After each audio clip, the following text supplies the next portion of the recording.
Hey guys, it's Late Night Retro. I have a question for you today.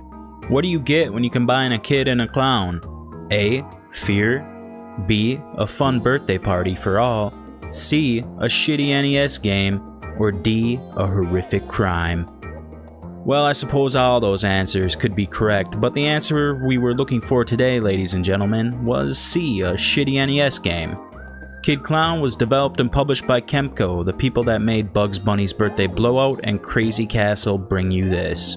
It's a game released in 1993, very late in the NES life cycle, and also the last NES release Kemco would bring us. What piqued my interest in this game is the price tag it comes along with. If you wanted to get this for the NES, you'd be paying around $300 for it.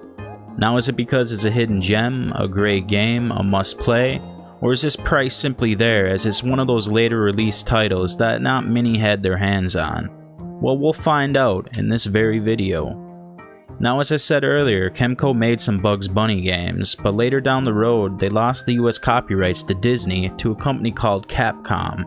Rightfully so in my opinion, give the rights to a company that can actually make games.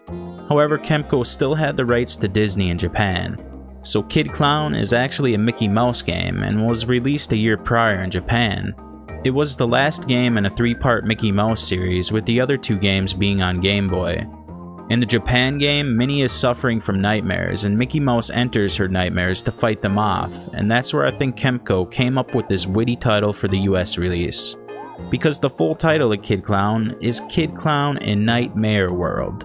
Sounds a lot just like Nightmare World. Clever stuff, Kemco. We won't really go into the Famicom release, but I will say the game is identical in every which way except maybe 4 sprite changes, and of course the story. It went from a story containing Mickey Mouse to a story containing this pudgy, foolish clown. I mean, look at the guy. It definitely looks like he was using his balloons for whippets. You might be saying, "Geesh, Late Night Retro, coming off a little harsh at the start of a review? You haven't even talked about the gameplay, you biased bastard." Well, alright, let's dive into it. Let's take a look at Kid Klown in Nightmare World. The game opens up with Kid Klown throwing up a peace sign and winking at you, encouraging you to press the start button. From the get-go, you notice the classic Kemco sound. Their signature, hollow, and high-pitched tunes are unmistakable when it comes to NES games. So upon hitting start, you learn the story behind this game. You won't be invading any dreams as Mickey Mouse. How this starts off is explained as a rainy night in Kansas. Mr. and Mrs. Klown, along with their 2 children, are traveling to the next town to perform in the big circus show. When a flash of lightning hits, the evil magician Nightmare appears, twisting his mustache evilly, is how the game puts it.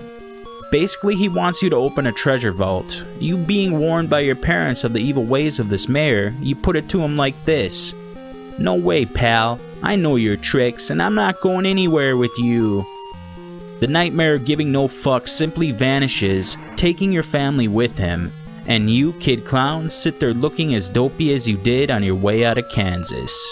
So mission established. You must go find and destroy the evil magician Nightmare. Kid Klown is a platforming game. You control Kid Klown, who is armed with an arsenal of balloons. You can throw 3 at a time and throw them in almost every direction. You can place them on the ground and springboard off them as well to clear higher gaps and such, or hold them in your hand and they function like a parachute. Both mechanics being used rarely in the game. Throughout the levels you will collect strawberries, really an abundance of them. These will be used for a bonus game after completing a level. You start the game with 3 hearts, and the bonus game will give you a chance to earn some more hearts and extra lives. Most enemies in the game will die with 1 hit. If you get hit, you'll lose half a heart. So essentially, starting out you can take around 6 hits, and with full hearts, around 10. Also, this game is littered with health pickups and invincibility. They are pretty much around every corner of this game. So it makes dying something really hard to do. If you're trying to get your 4-year-old kid into retro gaming, I would have them start with Kid Klown. There are 6 levels with sprites and themes varying in all of them. The graphics to me look hideous, and it's definitely not a game that brings you to appreciate the environment around you. It's definitely not anything gorgeous like Felix the Cat. It feels like the company Colored Dreams had something to do with this sprite work. The good thing about the levels are they're short. I found myself mostly just holding right and spamming balloons. I had nothing to worry about. I just spammed and ran. I became so brain dead going through the motions of this that sometimes a pit you could fall down into would appear and I would just gladly end my life in it.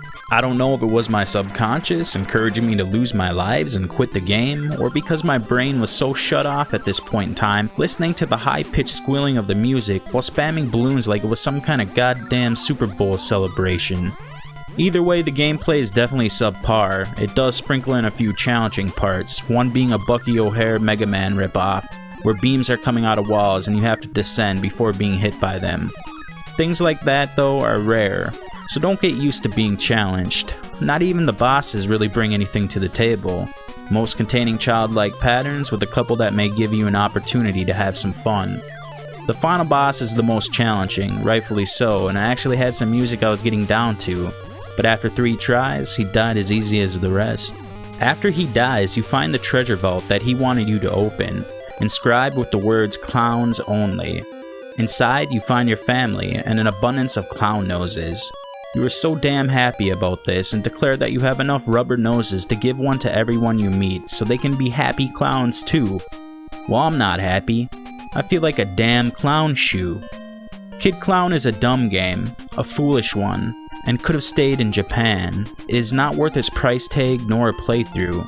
What really irks me is the fact he took my family because I wouldn't open a vault for him, and it turns out he could open it himself. For Christ's sakes, my family was inside. So what the hell was the point of all this anyways? I don't even know. If you manage to beat this game, it presents you with a code to play the game in a harder mode. In this mode, enemies basically move like they have a fast forward button on them, and I don't know. I guess it does bring more of a challenge to the game, but who the hell would play through this twice? This has been Late Night Retro. Thank you for watching. Until next time.